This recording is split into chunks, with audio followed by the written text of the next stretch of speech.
Francesco Vianello di Prima il Veneto, buonasera Vianello. Grazie anche lei. Buonasera a tutti. Un altro Vianello, sì. Non siete parenti, no? No. Comunque siete veneziani, Vianello è un nome... Sì, è un tipico nome di Venezia centro più veneziano di così si muove. No, lei cosa ne pensa? Sì, che dire, che abbiamo assistito negli ultimi anni ad una progressiva e lenta trasformazione del mercato del lavoro. Sono scomparse alcune professioni e la piramide sociale, diciamo che è sprofondata di uno scalino, mentre all'ultimo livello c'erano gli operai, i minatori e gli agricoltori. Con l'avvento, quindi dalla prima poi la seconda rivoluzione industriale e con la diffusione delle automazioni e delle tecnologie, queste funzioni sono via via scomparse e oggi chi è l'operaio del terzo millennio? Purtroppo l'operaio del terzo millennio è un laureato, spesso magari laureato in fuffologia, che sta 8 ore al giorno con il mouse in mano davanti a un computer a caricare ordini, a inserire dati su un foglio Excel, a estrapolare delle statistiche e quanto guadagna. E purtroppo qui ci avevano raccontato una bella favoletta ancora ai tempi quando facevo l'università io, che se ti studiavi ti gavaresti a un lavoro meraviglioso, prestigioso. Purtroppo non è vero, assolutamente. Cioè, oggi basta vedere quelli che sono gli stipendi medi dei laureati, specialmente lo stipendio del primo impiego, che si aggira attorno agli 800 euro al mese. Poi parlo anche della mia categoria, la categoria degli insegnanti, sì, che è fra le meno pagate in Europa. E quindi hanno fatto benissimo i lavoratori a scendere in campo, a manifestare pacificamente nelle piazze per dare un segnale a qualsiasi governo, che siano i governi di centrodestra o di centrosinistra. La faccenda è sfuggita di mano negli ultimi 30 anni, per cui poveretti i lavoratori, che sono quelli che vedono costantemente e sistematicamente perforati i loro deretani, i loro fondischiena dalla tassazione, dalle manovre fiscali di tutti i governi.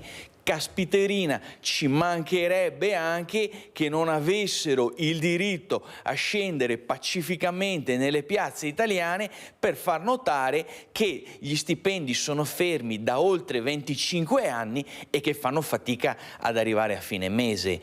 Poi mi fa ridere veramente la battuta che hanno detto i signori del partito delle sorelle romane, che il Sud è diventato finalmente locomotiva d'Europa. Ma noi altri siamo contenti, ma noi altri veramente stapperemo delle bottiglie di champagne questa sera quando arriveremo a casa, perché allora vorrà dire che finalmente 5 milioni di veneti potranno finalmente andare a intasare il comparto pubblico. E io infatti invito tutti i veneti, soprattutto i giovani veneti, a conseguire una laurea, una qualsiasi laurea, e dopo affollate i concorsi pubblici. Ragazzi, andate a fare tutti le guardie forestali, i bidelli, i postini, gli insegnanti di sostegno. Veneti, smettiamo di essere gli schiavi, i somari che trainano la carretta di questa nazione.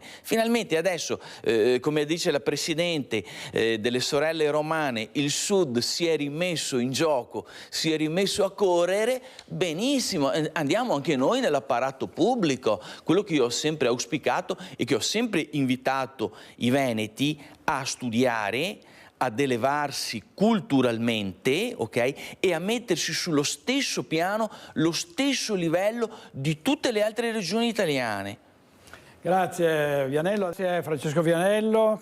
Sì, sono d'accordo. Allora, innanzitutto si faccia chiarezza sui motivi per i quali sono lievitati così a dismisura i costi per la realizzazione di questa infrastruttura e poi perché i costi del pedaggio siano così alti. Però non mi sembra giusto che tutti i costi adesso se ne debbano andare per l'ennesima volta ai veneti. Allora, l'autonomia differenziata non ce la vogliono dare, ok?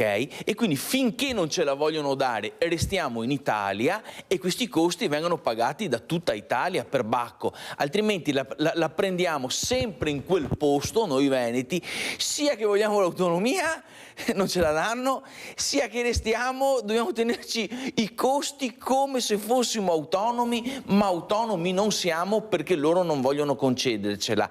E quindi veramente non capisco con quale faccia Martella possa dire una cosa del genere, ma secondo me Martella non è veneto, Martella non ama il Veneto, secondo me non può nutrire il benché minimo sentimento di solidarietà e di empatia nei confronti del Veneto, il senatore Martella. Mi dispiace, ma veramente, ma con che faccia può andare a dire una cosa così pesante contro il Veneto? C'è a Treviso, a Vianello si parlerà di animali. Allora, domani, sabato 30 ottobre a Treviso, presso il negozio Coin, alle ore 17:30, per tutti gli appassionati e amanti di animali, specialmente dei gatti, l'autrice Jasmine Lei Quan, di origine cinese, presenta il suo libro Il dono di Gigia, una gatta che fa acrobazie perché lei aveva prima addestrato le tigri in un progetto di reintroduzione delle tigri e salvaguardia delle tigri in Cina e adesso si è dedicata ai gatti, per cui vi aspettiamo domani tutti quanti da Coin in centro a Treviso, 17:30. Grazie Francesco Vianello.